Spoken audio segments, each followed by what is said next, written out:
எல்லாருக்கும் வணக்கம். Welcome back to our channel. நம்ம 5 டேஸில் 5 லஞ்ச் பாக்ஸ் ரெசிபீஸ் பார்க்க போகிறோம். இந்த எல்லா ரெசிபீஸுமே ரொம்ப ஈஸியாக குயிக்காக செய்யக்கூடிய ரெசிபீஸ் தான். இன்றைக்கி டே 1க்கான ரெசிபி என்னென்னா கர்ட் ரைஸ் வெண்டைக்காய் ஃப்ரை. கர்ட் ரைஸ்க்கு நைட்டே அரிசி ஊற வச்சுருந்தேன். ஃபஸ்ட்டு வந்ததுமே சாப்பாடை அடுப்பில் குக்கரில் வச்சாச்சு. அடுத்தது வெண்டைக்காய் ஃப்ரைக்கு வெண்டைக்காவை நல்லா வாஷ் பண்ணிவிட்டு ஒரு ட்ரை கிளாத் வச்சு நல்லா தொடச்சிட்டு அதுக்கப்புறம் ஃபேன்லேயும் கொஞ்சம் ஆற வச்சுட்டு அதுக்கப்புறம் கட் பண்ணும்போது அதோட வளவளப்பு தன்மை கொஞ்சம் கம்மியாகும். நான் ஒரே மாதிரி சைஸில் ஈக்குவலாக கட் பண்ணிக்கிட்டேன். ஒரு நான்ஸ்டிக் பேனில் 2 டேபிள் ஸ்பூன் ஆயில் சேர்த்துட்டு கடுகு, கடலைப்பருப்பு, உளுத்தம்பருப்பு சேர்த்துட்டு அப்புறம் கருவேப்பிலை, ஒரு பெரிய வெங்காயம் இது நல்லா வணங்கினதுக்கப்புறம் நம்ம வெண்டைக்காயும் சேர்த்துடலாம். இந்த மாதிரி ஃப்ரை செய்யும்போது நான்ஸ்டிக் பேனை நம்ம யூஸ் பண்ணோம்னா அடிப்பிடிக்காமல் கருகாமல் இருக்கும். இந்த வெண்டைக்காயை சேர்த்துனதுக்கப்புறம் ஆயில்லையே ஒரு 2 நிமிஷம் நல்லா ஃப்ரை பண்ணிக்கலாம். அப்புறம் கொஞ்சமாக தண்ணி சேர்த்துட்டு மூடி வச்சு ஒரு 5 மினிட்ஸ் வேக வச்சுக்கலாம். ரொம்ப குழஞ்சிடாமல் பார்த்துக்கணும். அப்பப்போ கிளறி விட்டுக்கோங்க. 5 நிமிஷத்துக்கு அப்புறம் மஞ்சத்தூள், மிளகாய்த்தூள், கரம் மசாலா, தூள், உப்பு இது சேர்த்துட்டு நல்லா கலந்துக்கலாம். இதை இன்னொரு 2 நிமிஷம் நம்ம மூடி வச்சுக்கலாம். அதுக்குள்ளே சாதம் வெந்துருச்சு. இதை ஒரு பவுலில் ட்ரான்ஸ்ஃபர் பண்ணிவிட்டு நல்லா மசிச்சுக்கலாம். கர்ட் ரைஸ்க்கு நல்லா கொலன்னு இருந்தால் தான் நல்லாயிருக்கும். 2 நிமிஷத்துக்கு அப்புறம் பாருங்கள், இந்த மசாலாலாம் சேர்த்துனதுக்கப்புறம் கொஞ்சமாக இருந்த அந்த வளவளப்பு தன்மை கூட இப்போ போயிடுச்சு. இப்போ சாஃப்டாக இருக்குது. இதுக்கப்புறம் க்ளோஸ் பண்ணாமல் அப்படியே ஓப்பன்லேயே வச்சு நம்ம ஃப்ரை பண்ண போகிறோம். அப்பப்போ 1 நிமிஷத்துக்கு ஒருக்கா கலரி விட்டுக்கலாம். அந்த வெண்டைக்காய் கலர் மாறி கொஞ்சம் அப்படியே சுருண்டு வரணும். பாருங்கள், ரெடி ஆயிடுச்சு. இந்த டேஸ்ட்டு சூப்பராக இருக்கும். அது கர்ட் ரைஸ்க்கு காம்பினேஷன் சூப்பராக இருக்கும். கர்ட் ரைஸ்க்கு சாதம் மசிச்சதுக்கப்புறம் 1 டம்ளர் தண்ணி சேர்த்துக்கலாம். அதுக்கப்புறம் காய்ச்சி ஆற வச்ச பால் 1 டம்ளர் சேர்த்துக்கலாம். ஆவின் பாலாக இருந்தால் இன்னும் டேஸ்ட்டாக இருக்கும். இது நம்ம லஞ்ச் பாக்ஸுக்கு செய்கிறோம். ஆஃப்டர்நூன் சாப்பிடும்போது ட்ரை ஆகாமல் கொஞ்சம் கொலன்னு இருந்தால் தான் நல்லாயிருக்கும். நீங்கள் தயிர் மட்டும் சேர்த்திக்கிட்டிங்கன்னா நீங்கள் எவ்வளோ தயிர் சேர்த்திக்கிட்டாலும் மத்தியானம் சாப்பிடும்போது நல்லா கெட்டியாயிடும். அதனால் நம்ம போடுறதுக்கு எப்படி பாலில் தயிர் சேர்த்துற மாதிரி பாலும் நம்ம சேர்த்திக்கும் போது மத்தியானம் சாப்பிடும்போது அந்த பால்லாம் தயிராக மாதிரி நம்மளுக்கு லிக்விடாகவே இருக்கும். நல்லா கொலன்னு சாப்பிட்றதுக்கு நல்லாயிருக்கும். அப்புறம் இதுக்கு தேவையான அளவு தூள், உப்பு, அப்புறம் தயிர் 1/4 லிட்டர் சேர்த்துக்கிறேன். நான் எங்கள் எல்லாத்துக்குமே ஆஃப்டர்நூன் லஞ்சுக்கு கர்ட் ரைஸ் செய்கிறனால எல்லா ரைஸ்க்குமே இந்த மாதிரி ப்ரிப்பேர் பண்ணுறேன். நீங்கள் குழந்தைங்களுக்கு மட்டும் லஞ்ச் பாக்ஸுக்கு மட்டும் ரெடி பண்ணுறீங்க அப்படின்னா ஒரு பவுலில் வேணுங்கிற அளவு சாதம் எடுத்துகிட்டு கொஞ்சமாக தண்ணி, ஒரு 1/2 டம்ளர் பால், கொஞ்சமாக நீங்கள் தயிர் சேர்த்துக்கிட்டிங்கனாவே போதும். தயிர் சாதம் தாளிக்கிறதுக்கு கடுகு, கடலைப்பருப்பு, உளுத்தம்பருப்பு, ஜீரகம், பெருங்காயத்தூள், கருவேப்பிலை, அப்புறம் ஒரு வரமிளகாய், அப்புறம் ட்ரை கிரேப்ஸும் நான் சேர்த்துக்கிறேன். ட்ரை கிரேப்ஸ் ஒரு ஸ்வீட்னஸ் கொடுக்கும். குழந்தைங்களும் விரும்பி சாப்பிடுவாங்க. அதுக்கப்புறம் இது கூட துருவின கேரட், அதுக்கப்புறம் மாதுளம்பழம் இதெல்லாம் நான் சேர்த்துக்கிறேன். கலர்ஃபுல்லாகவும் இருக்கும், டேஸ்ட்டாகவும் இருக்கும். இது எல்லாமே ஆப்ஷனல் தான். உங்களுக்கு எது வேணுமோ நீங்கள் சேர்த்துக்கலாம். ஆனியனும் அதே மாதிரி தான். ஆனியன் சேர்த்துக்கிற மாதிரி இருந்தால் சின்ன வெங்காயம் சேர்த்துக்கிட்டிங்கன்னா டேஸ்ட்டாக இருக்கும். அதுவும் நீங்கள் வணக்கும் போதே தாளிக்கும் போதே அதில் போட்டு வணக்கிக்கோங்க ஆனியன்.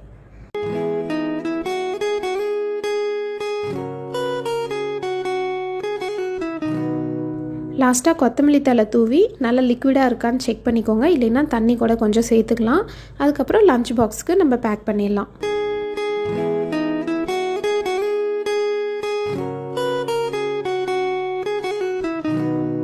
மீதி இருக்க மாதுளம்பழத்தை ஸ்நாக்ஸுக்கு போட்டு கொடுத்துட்டேன்.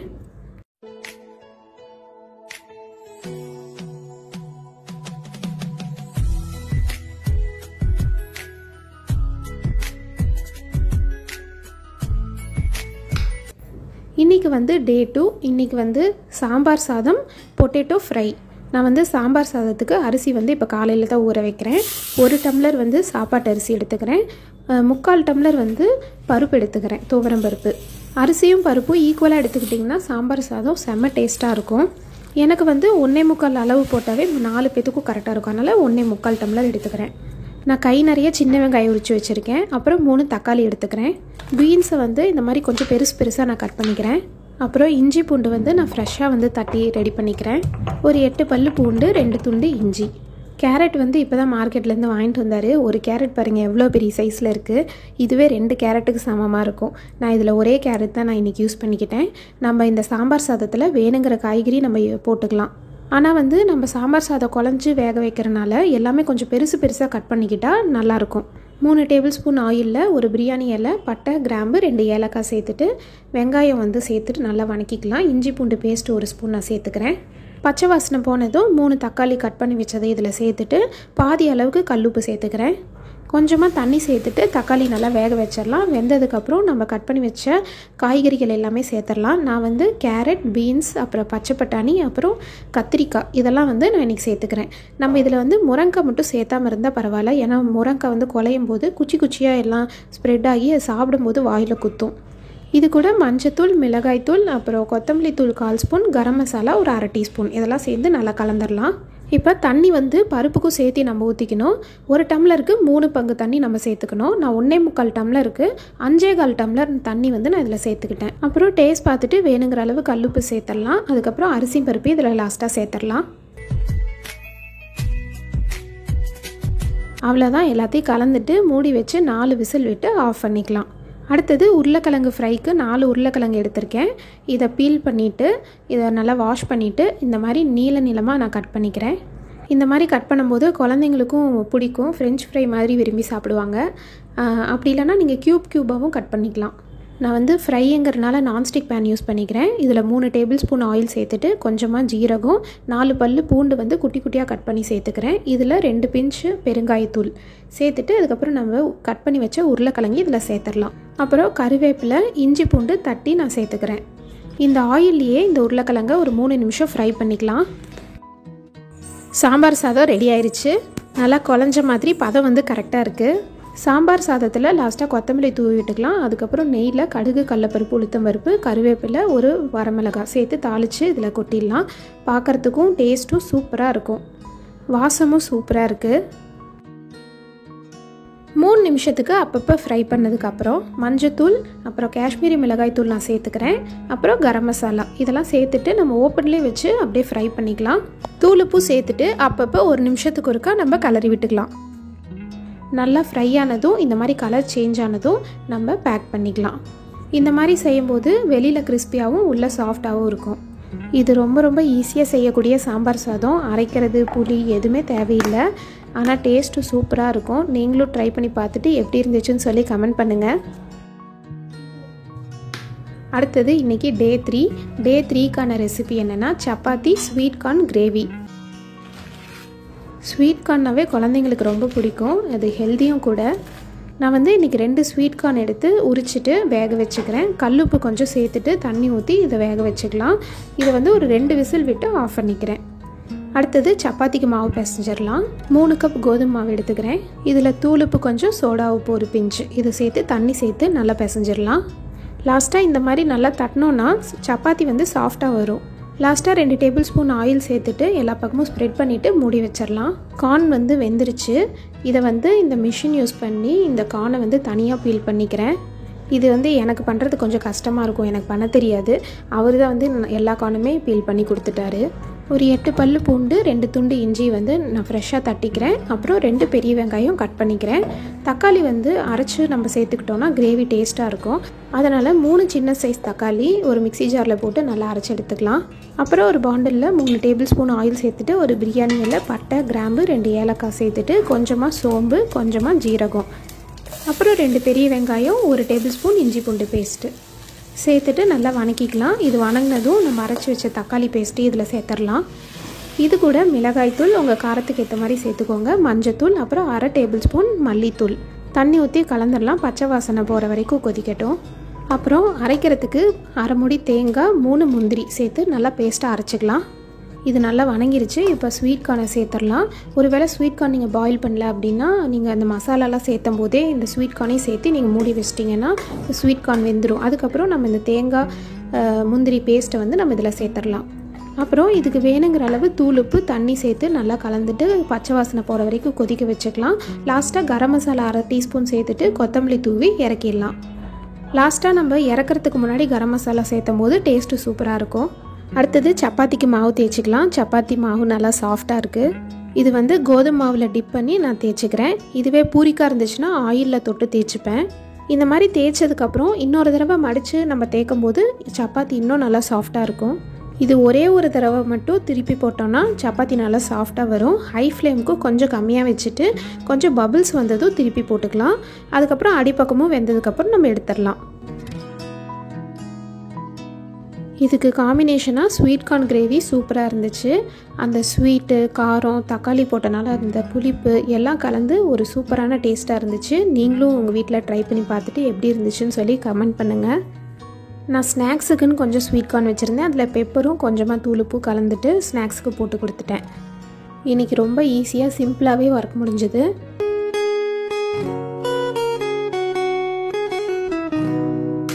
இன்றைக்கி டே 4. இன்றைக்கான ரெசிபி மஷ்ரூம் பிரியாணி பன்னீர் 65. ஃபஸ்ட்டு வாஷ் பண்ண வெசில்ஸ்லாம் டீக்ளட்டர் பண்ணிவிட்டு அப்புறம் பிரேக்ஃபாஸ்ட்டுக்கு குழம்பு வந்து நான் முந்தின நாளே வச்சுருந்தேன். அதை வந்து சூடு பண்ணுறேன் இப்போ. அப்புறம் மஷ்ரூம் பிரியாணிக்கு பாஸ்மதி ரைஸ் தான் நான் யூஸ் பண்ணுறேன். அதனால் 1.5 டம்ளர் பாஸ்மதி ரைஸ் வந்து நான் ஊற வச்சுக்கிறேன். இதுவும் ரொம்ப ஈஸியாக குயிக்காக ரெடி பண்ணக்கூடிய ஒரு லஞ்ச் பாக்ஸ் ரெசிபி தான். 2-3 தடவை வாஷ் பண்ணிவிட்டு ஊற வச்சுக்கலாம். நல்ல தண்ணியில் நீங்கள் ஊற வச்சிங்கன்னா அந்த தண்ணியவே நம்ம பிரியாணிக்கு யூஸ் பண்ணிக்கலாம். இதுக்கு 2 பெரிய வெங்காயம், 3 சின்ன சைஸ் தக்காளி எடுத்துருக்கு. இதெல்லாம் கட் பண்ணிவிட்டு அரைக்கிறதுக்கும் நான் ரெடி பண்ணிக்கிறேன். 10 பல்லு பூண்டு, 2 துண்டு இஞ்சி, ஒரு கை நிறைய புதினா இலை. அவ்வளோதான். அரைக்கிறதுக்கு நான் இது மட்டும்தான் யூஸ் பண்ணுறேன். இஞ்சி பூண்டு பேஸ்ட்டு தான் நம்ம ரெடி பண்ணுறோம். பூண்டும் வந்து நான் உரிக்கல. நல்லா அரைக்கும் போது தண்ணி ஊற்றி நல்லா நைஸாக அரைச்சோன்னா எல்லாமே மஞ்சிரும். குக்கரில் 3 டேபிள் ஸ்பூன் ஆயில் சேர்த்துட்டு ஒரு பிரியாணி இலை, ஸ்டாரு, மொக்கு, பட்டை, கிராம்பு, 2 ஏலக்காயெல்லாம் சேர்த்துட்டு ஆனியனை சேர்த்துடலாம். அப்புறம் நம்ம அரைச்சி வச்சு இஞ்சி பூண்டு பேஸ்ட்டு இதில் சேர்த்துடலாம். இது பச்சை வாசனை போகிற வரைக்கும் நல்லா வணங்கட்டும். அதுக்குள்ளே நான் மஷ்ரூம் வந்து கட் பண்ணிக்கிறேன். நான் வந்து 2 பேக்கெட் மஷ்ரூம் இன்றைக்கி நான் சேர்த்துக்கிறேன். 1.5 டம்ளர் அரிசிக்கு 1.5 பேக்கெட் மஷ்ரூம் சேர்த்துக்கிட்டால் கரெக்டாக இருக்கும்.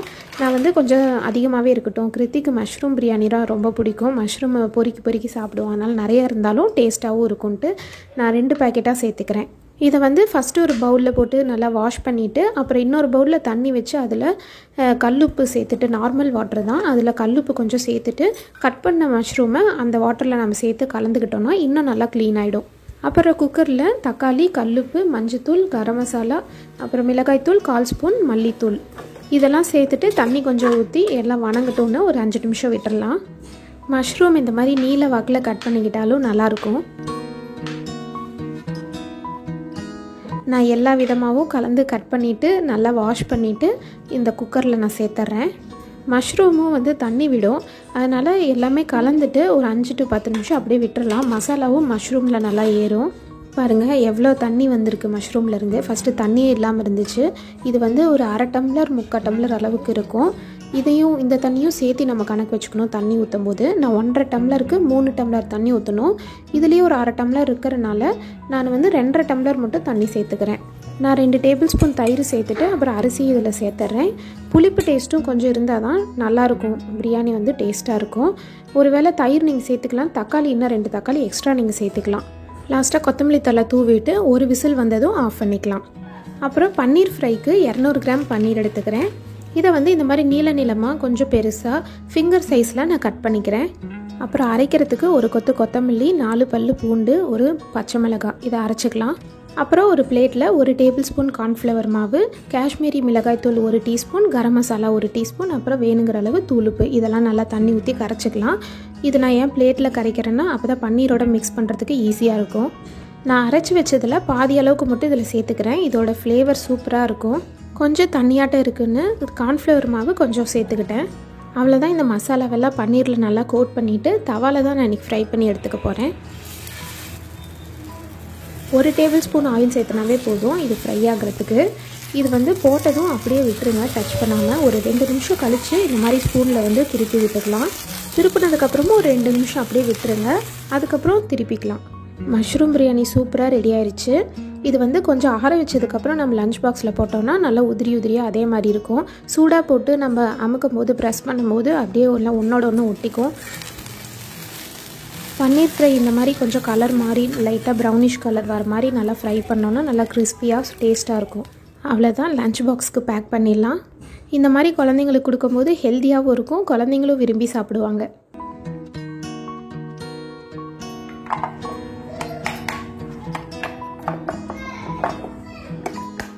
ஸ்நாக்ஸுக்கு வந்து பாயில்டு எக்கை கட் பண்ணி பெப்பர் சால்ட்டும் போட்டு கொடுத்துட்டேன். இந்த ரெசிபியை நீங்களும் ட்ரை பண்ணி பார்த்துட்டு எப்படி இருந்துச்சுன்னு சொல்லி கமெண்ட் பண்ணுங்கள்.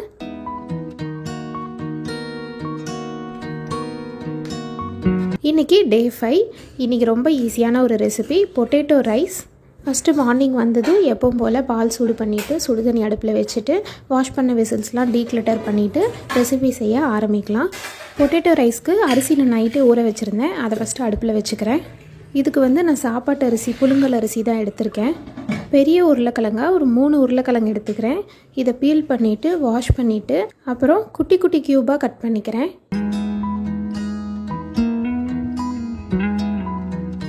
அப்புறம் ஒரு பெரிய வெங்காயம் கட் பண்ணிக்கிறேன். இன்றைக்கி பொட்டேட்டோ ரைஸ்க்கு காம்பினேஷனாக எக்கு தான் ஸ்க்ராம்பிள் பண்ணி தரப்போகிறேன். ஃபியூ ட்ராப்ஸ் ஆயில் சேர்த்துட்டு 2 எக்கு சேர்த்துக்கிறேன். இதில் பெப்பரும் சால்ட்டும் சேர்த்து நல்லா ஸ்க்ராம்பிள் பண்ணிக்கலாம், கலந்துக்கலாம். அவ்வளோதான், இதை ஓரமாக வச்சுறேன். இப்போ பொட்டேட்டோ ரைஸ்க்கு இஞ்சி பூண்டு பேஸ்ட்டுக்கு இஞ்சி பூண்டை நான் ஃப்ரெஷ்ஷாக தட்டிக்கிறேன். இப்போ ஒரு நான்ஸ்டிக் பேன் வச்சுட்டு அதில் ஆயில், கடுகு, கடலைப்பருப்பு, உளுத்தம்பருப்பு சேர்த்துட்றேன்.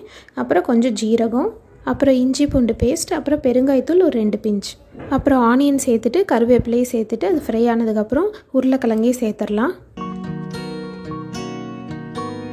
இது கூட 1 டேபிள் ஸ்பூன் மல்லித்தூள், வேணுங்கிற அளவு மிளகாய்த்தூள், அப்புறம் மஞ்சத்தூள், அப்புறம் 1/2 டீஸ்பூன் கரம் மசாலா இதெல்லாம் சேர்த்து தண்ணி சேர்த்து நல்லா கலந்துடலாம். கொஞ்சமாக ஒரு 1/4 டம்ளர் தண்ணி சேர்த்துக்கலாம். அப்புறம் வேணுங்கிற அளவு தூளுப்பு. சாதத்தை ஒரு பேஷனில் கொட்டி வச்சுட்டு 2 டேபிள் ஸ்பூன் ஆயில் சேர்த்து கலந்துட்டோன்னா ஒன்றோட ஒன்று ஒட்டாமல் உதிரி உதிரியாக வெரைட்டி ரைஸ் மாதிரி இருக்கும்.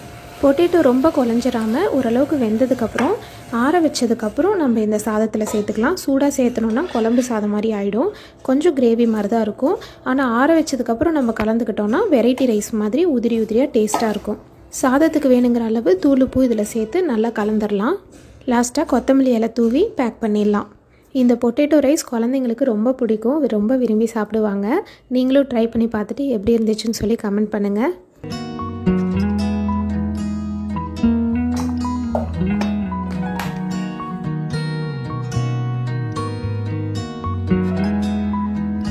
ஸ்நாக்ஸ்க்கு நட்ஸ் போட்டு கொடுத்துட்டேன். இந்த வீடியோ உங்கள் எல்லாத்துக்கும் யூஸ்ஃபுல்லாக இருந்திருக்கும்னு நினைக்கிறேன். இந்த வீடியோ பிடிச்சிருந்தா ஒரு லைக் பண்ணுங்கள். நம்ம சேனலுக்கு மறக்காமல் சப்ஸ்கிரைப் பண்ணுங்கள். இந்த ஃபைலில் உங்களுக்கு எந்த ரெசிபி ரொம்ப பிடிச்சதுன்னு சொல்லி கமெண்ட் பண்ணுங்கள். இன்னொரு இன்ட்ரெஸ்டிங்கான வீடியோவில் சந்திக்கலாம். தேங்க்யூ.